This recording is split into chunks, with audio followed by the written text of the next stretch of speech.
Live from KSAT12, the news at noon starts right now.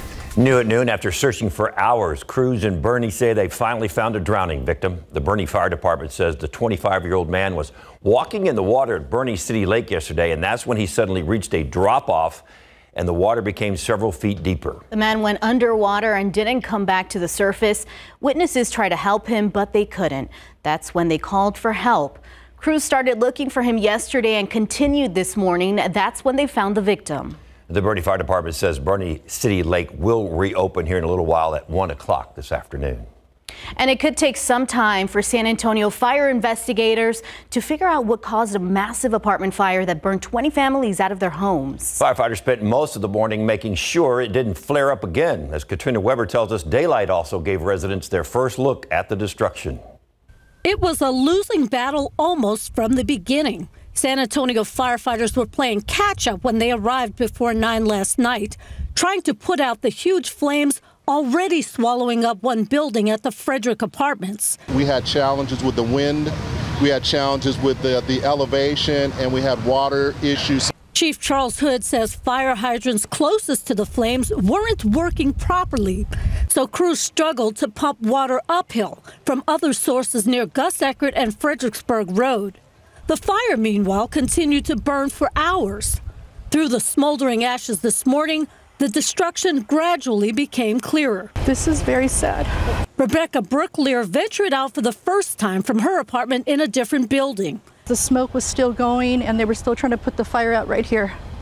So it was dangerous. This morning, she got her first look at what was left of her neighbors' homes. This is not good. This is bad. Taking in a 360-degree view of the damage. This is terrible. I can't even believe this is happening right now. This backside gives a whole different and destructive view, making it clear that this building is beyond repair. After losing everything, about 20 families now have to find a new place to live. Fire investigators are trying to find answers, starting with how and why this happened. Katrina Weber, KSAT12 News. Outside with live cam, you know the heat didn't help those firefighters any trying to put those things out. We seem to have several fires going on. Grass fires, apartment fires. Man, people got to be careful out there. You're exactly right. You do feel for those firefighters because fighting fires in this kind of weather is just, it's hard, very, very difficult. And yes, we're going to have another grass fire threat today. We talked about the one yesterday up there in Hays County. Still going, but they've, for the most part, have it contained. We'll talk much more about the fire threat coming up here in just a bit. I want to start, though, with what's going on here across Texas. You do see a cold front on that map, yes, but I'm sad to say it is not headed here. It is putting on the brakes. Up around, say, Dallas, maybe North Texas, they may get a few storms today along that front. And there will be a lot of severe weather east of that front along the East Coast. But out ahead of it, it's just a lot of heat. We still have our excessive heat warnings, heat advisories in place, and that includes right here in San Antonio. Temperatures today around 105. That's where we were yesterday. And we're already starting to see those temperatures jump into the mid-90s. 106 in Austin, 104 Dallas. No relief here across Texas until you get up to Amarillo, where they're expecting only a high of 90, a little better behind that front. Here's our forecast for today. 3 o'clock, 103. We're up to 105 by 4 and 5 o'clock. And probably still in the 100s through 8 p.m. Sunny skies through the day and going into tomorrow as well. Again, coming up, we'll talk about the fire threat and what our forecast looks like going forward. If we could be setting some more records, it's coming up in just a bit, guys. Thank you, Justin. This noon, the Uvalde community still searching for answers after that deadly shooting at Robb Elementary.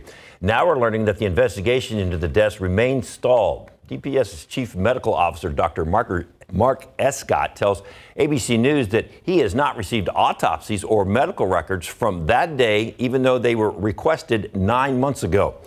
Escott is leading a panel of doctors who are looking into whether or not any of the 21 victims killed that day could have survived had law enforcement moved in quicker. Responding officers waited 77 minutes after arriving at the school before moving into the classroom to disarm the shooter. Coming up in the next half hour, Uvalde families voice their continued frustrations with the investigators. Right now, Donald Trump and his legal team are just hours away from a deadline.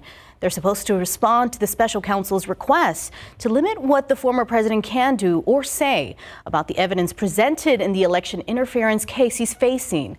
And as ABC's M. Nguyen explains, it's not the only deadline looming in this case.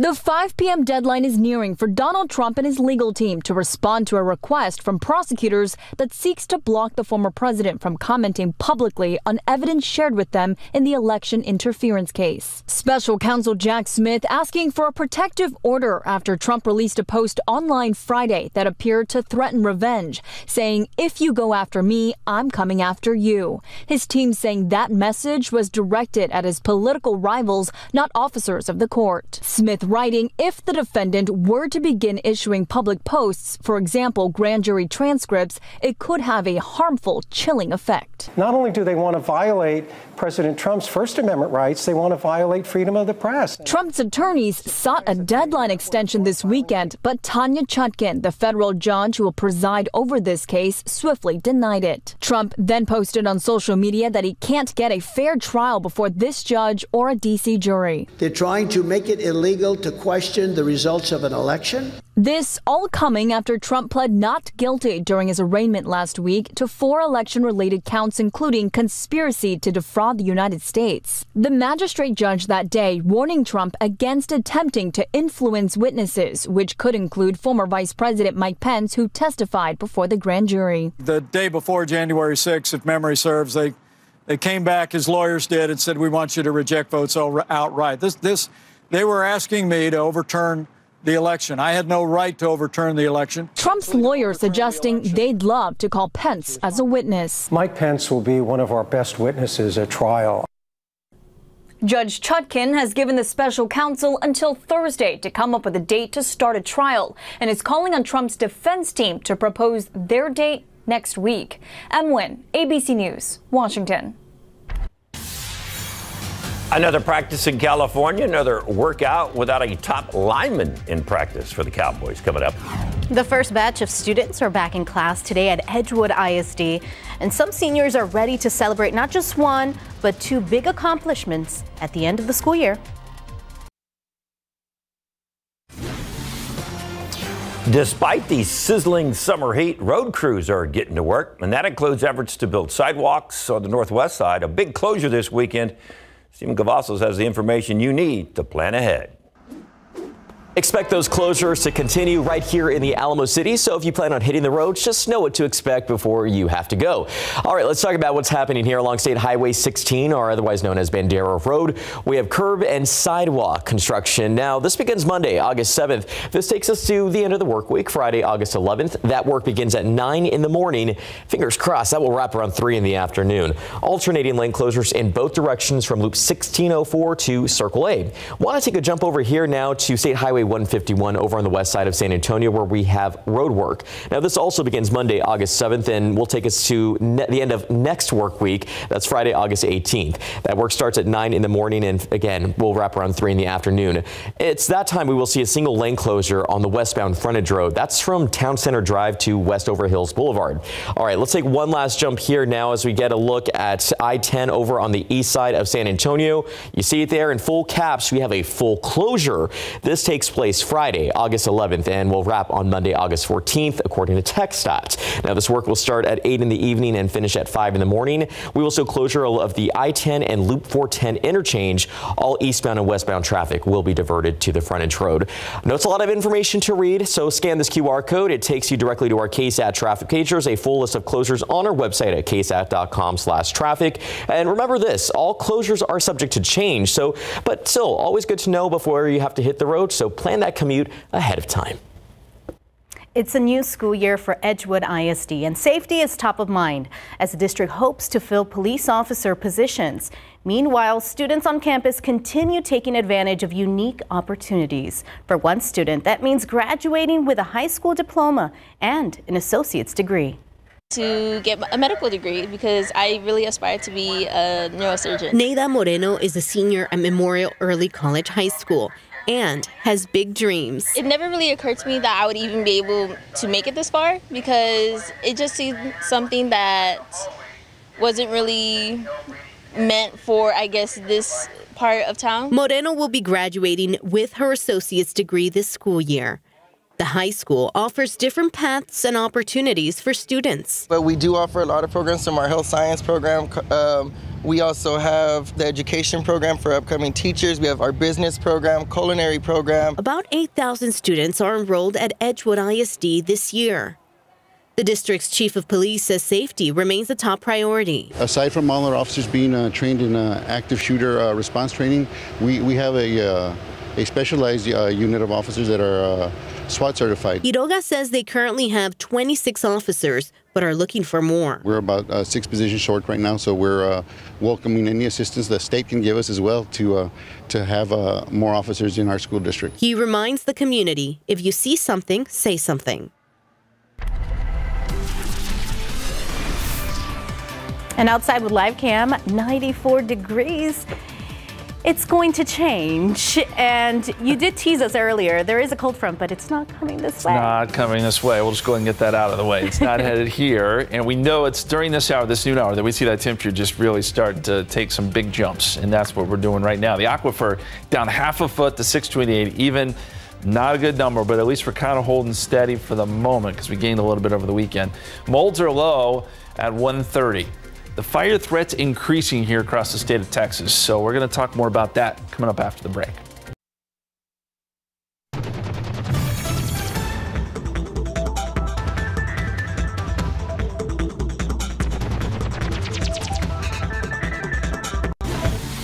It's back to school season, and SA Live is getting so excited they're bringing us into their question of the day chat. All right, let's send it to Mike and Fiona at historic Market Square. They have a few extra friends with them as well. Hey guys, it's back to school prep week right here on SA Live, and we're launching our question of the day a little early. So scan that QR code on your screen. And what better way to do it than with all the cheerleaders from McCullum and Harlandale. And the question is, how excited are you for the school year? They certainly are. You can vote right now at the website on your screen. Just scan that QR code on the bottom right, and that will take you straight to the poll. You can feel that energy through the screen. I was sitting there watching them. I was like, these kids are like fired up about school. Yeah, I love that. Usually you're not that fired up about school. These kids are like, yeah, let's go to school. I think it's partly because football's starting too. We'll go with that. How about that? I think my kids are they're getting there, getting ready, because it's just been so hot. You can't go outside and play. Just ready to get back and see friends, you know. Exactly. Yeah, get back into the thick of it, guys. The Texas Forest Service just put out a tweet saying, because of the increase in fire activity across the state, the potential for large fires, and because there's an increased commitment of state and local resources, they're raising their level today to preparedness level 4 because they are concerned about that risk. So we can see things are kind of getting worse here. I want to show you the fire that we were dealing with over the weekend, which is up near Wimberley. This is in Hays County. At the latest check, it's still 50% contained. It's called the Oak Grove fire, and it's about 400 acres. It did grow over the weekend, but we're told by late yesterday, they kind of had gotten it under control. It wasn't taking up more acreage, and they should be able to get this thing contained, I think, within the next couple of days, which is good. This is right near the Blanco River. At one point, it did jump over the river, but again, they've got it under control, I think, at this point. But we've got to be concerned about the risk for more fires. You look at the fire danger today. This is orange color here represents a very high risk. So we don't have just terribly gusty winds, but everything is so dry and humidity levels come down so much that that's where we start to see the risk kick in. And you see it across East Texas, out near Del Rio as well. And as we zoom in here, some down near Pearsall, parts of extreme northern Bexar County are within this risk, but everyone else is in the high category. So we're not really, the bottom line is the entire viewing area. We need to watch out for the risk for grass fires and wildfires today and tomorrow, and really throughout the rest of the week. We look at the relative humidity. It's still high right now. We still have some decent dew points, but those numbers come down. And when you start getting relative humidity down around 20% or so, that's where the risk starts to really increase. As we look across the state right now, there's very little rain, very little. You got to go up along that front that we showed you earlier. So maybe north of San Angelo along I-20 there, Abilene, over to Dallas, a couple showers. Then you get into some storms across parts of Arkansas. And then this is where we're going to have some big time issues today. You see the low spinning right here. Line of storms starting to take shape. Tornado watch boxes already taking shape here as well. And nation's capital, this is one place where we think there will be quite a bit of severe weather today. In fact, a severe weather outbreak is forecast. We could see tornadoes stretching from, say, Pittsburgh down to Washington, parts of the Carolinas, and then you see there across the Appalachians, the storms already really starting to gain strength here. So this is going to be a big deal. This could cause some travel issues too. If you're planning to travel today, the East Coast, because we have all of our population centers here with the risk of severe weather, that could really cause some issues, not only there, but across the country.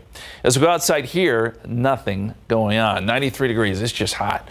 Dew point is at 68, south-southeasterly winds at 9. Heat index is at 97. That's what it feels like right now. And as we look at the dew points, and I said this earlier with regards to the relative humidity, they're still elevated, so we still have some moisture in the air for now. But as we've seen the last couple of days, those dew points fall off into the afternoon, and that's when you get these temperatures that really spike during the afternoon hours.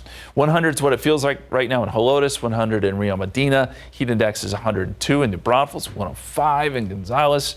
In the forecast today, the air temperature forecast, 105 here in town. I think most everyone will be somewhere between 102 and 106 this afternoon. And of course, it is another CPS Energy yellow day. This comes as no surprise. Coming up at 12:32, we'll show you the ERCOT supply and demand, where we stand there. And very quickly, I wanted to fit this in too. So far this year, we've had 8 days in which we hit 105 or higher. That is the most on record, easily setting the record there over last year. So we've had a lot of hot days this year, and look what we have ahead of us. 104 tomorrow, 105 Wednesday, 106 Thursday and Friday, and near 105 going into the weekend. So it does not end, guys. All right, thanks, Justin. And coming up in a couple of seconds, Cowboys head coach Mike McCarthy on Dak playing in the preseason this year and music at camp, and the Texans catching a break after showing off for the fans. Pro football coverage powered by Davis Law Firm. Hey, the Dallas Cowboys keep practicing, and they keep practicing without top lineman Zach Martin. The All-Pro guard is holding out because he wants the Cowboys to rework his contract to make him one of the top-paid guards in the NFL. Currently, he's the 9th highest-paid guard, despite being arguably one of the best at his position. Per NFL rules, Martin is being fined $50,000 per day for missing camp, which means he's been fined about $550,000. If he misses all of training camp, he could be fined roughly $2 million. You know, it's business. You know, in business, you know, it has different timelines. You know, and there's different timelines that you don't have any control over. So, but I do know Zach, and you know, and nothing's changed. You know, in my view of him. So he'll be ready to go when that time comes. So, but once again, he's involved in a business situation. All right, let's hope that time comes soon. One of the things players love is having music at their practices, no matter what time, no matter what type. They just love music to work out to. But there has been a lot of that at the Cowboys camp, and it's noticeable. Coach McCarthy was asked why camp has lacked the tunes. To be honest, I'm all for music. I think there's a time for it, but you know, we talk a lot about communication. You know, the team periods. I've done music with team periods. I've done crowd noise with team periods. The crowd noise is annoying, but you know, there's a level of communication that as coaches you want to see and hear. So when the verbal part of it is apparent, especially in install practices, I'm like, that's why you won't see me play a whole lot of music in the install, because you know it's a new game plan every day. The Cowboys will be in Oxnard for a couple more weeks before they return to the Star in Frisco. And when it comes to Dak Prescott in the preseason action, Coach McCarthy says he's leaning against Dak not playing, but he hadn't made a decision yet. Dak hasn't played in the preseason since 2019. All right, let's go to Houston. The Texans had the day off since they held a nighttime practice on Saturday. And with that Houston heat and humidity, ooh, you know you can get easily drained. One of the players embracing a leadership role, though, is the highest paid offensive lineman in the NFL today, left tackle Laramie Tunsil. He joined the Texans back in 2019, has been protecting multiple quarterbacks for the Texans ever since he got here.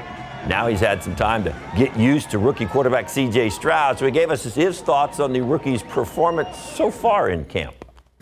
Just just be there for him. I think that's the main thing. Just be a leader, be a mentor for him. If he needs help with this and that, I'm there to help him. But CJ's done a great job coming in and being a leader himself. So I'm not worried about CJ. I know he's going to get it done. All right, this is going to be the third head coach for the Texans in 3 years, and this time around it feels different. Former Texan star DeMeco Ryans leading the squad, and his presence has changed the confidence for Texans fans and the players.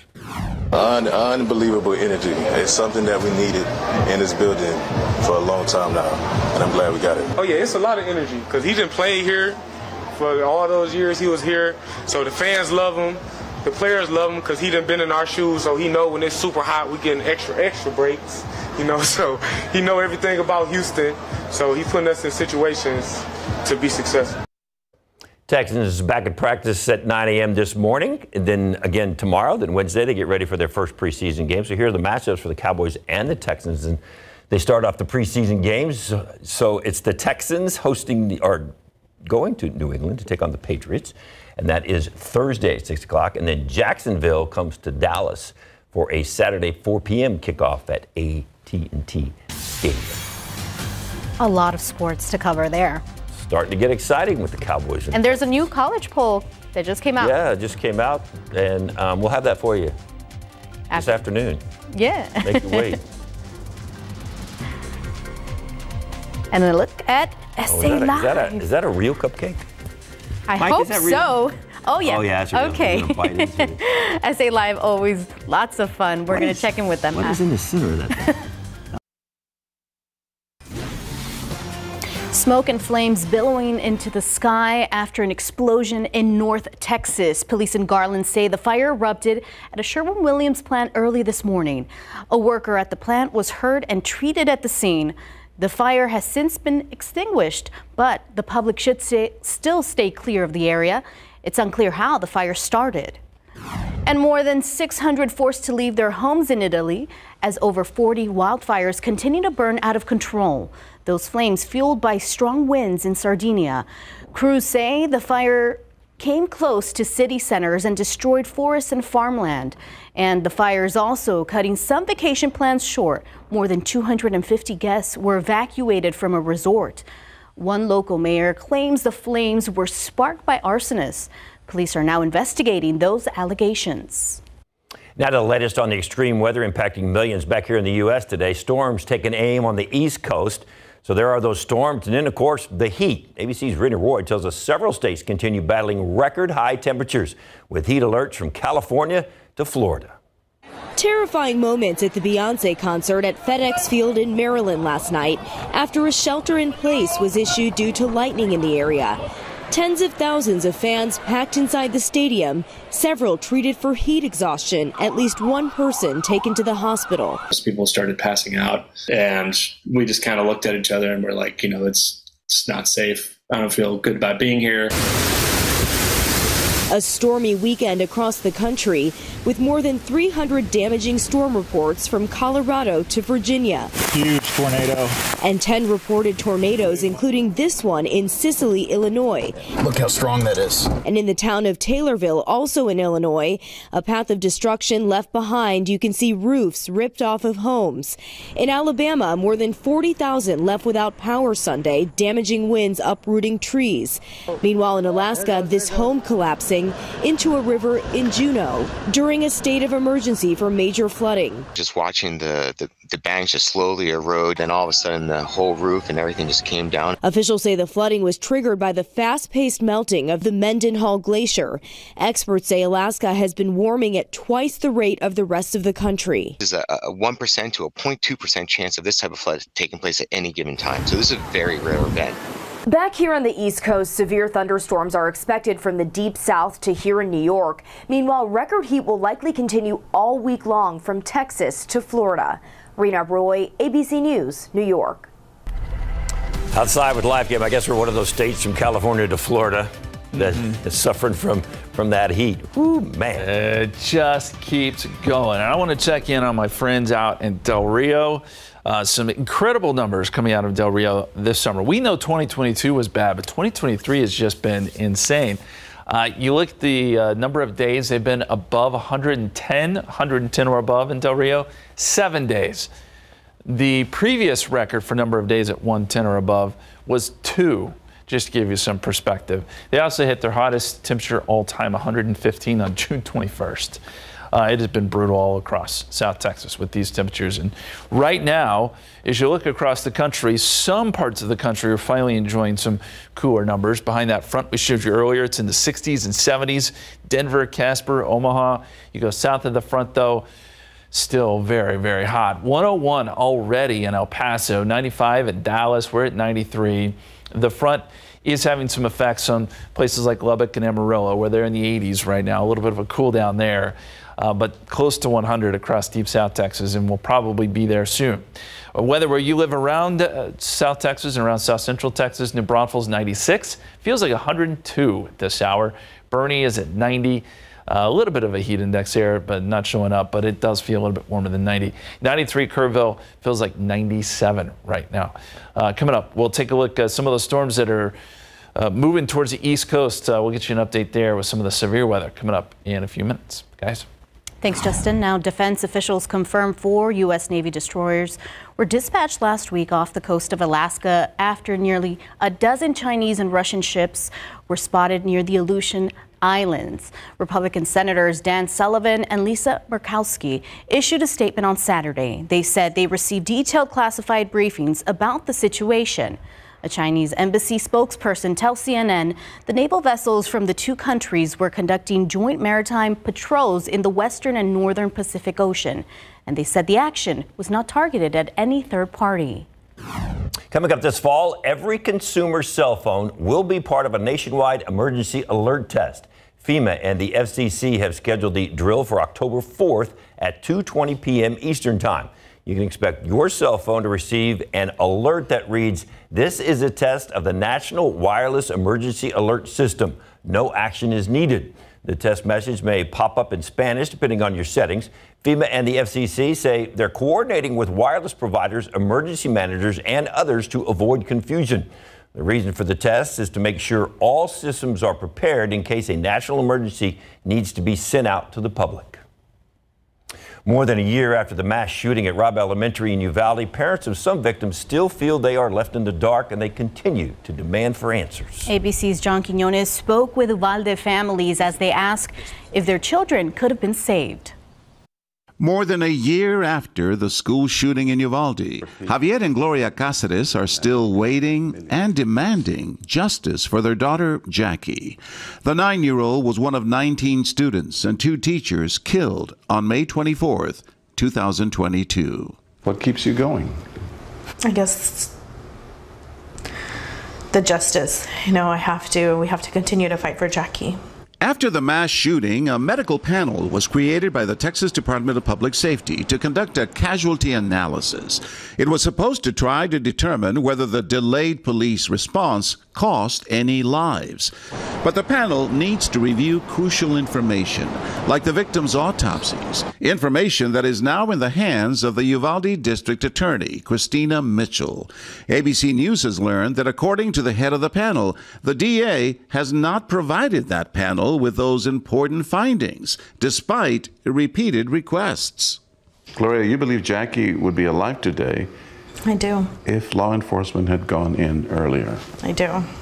After law enforcement finally breached the classroom and killed the shooter, Jackie was found inside with a gunshot wound to her chest, but she still had a pulse. She was rushed to Uvalde Memorial Hospital. Her parents believe she might have survived if law enforcement had acted sooner. Because of her wounds, she would have bled out quickly. And because of that, we know it had to be at least 30, 40 minutes after the initial gunfire that she got shot. Emails obtained by ABC News show that since last November, the special panel investigating the survivability of the 21 victims started requesting medical records and autopsy reports to no avail, according to the head of the panel. District Attorney Mitchell has declined comment to ABC News. The victims' families are left in the dark. They say they're hearing the same response they've heard from authorities for 14 months now. Manuel Rizzo is Jackie's uncle. I know that investigations take time, But damn it, if you need help, ask for help. Let's get out there and get some work done and communicate with the families and the general public. Where are we at today? Where's your timeline? I feel like I haven't done enough for her. I haven't. She deserves it. She deserves justice. But justice could be delayed even longer if and when that medical panel starts analyzing whether lives could have been saved. It could still be months and months before they have any real answers. John Quinones, ABC News, Dallas. Still coming up, the U.S. women's soccer team suffering a tough loss at the World Cup. What the team is saying as they pack up and head for home.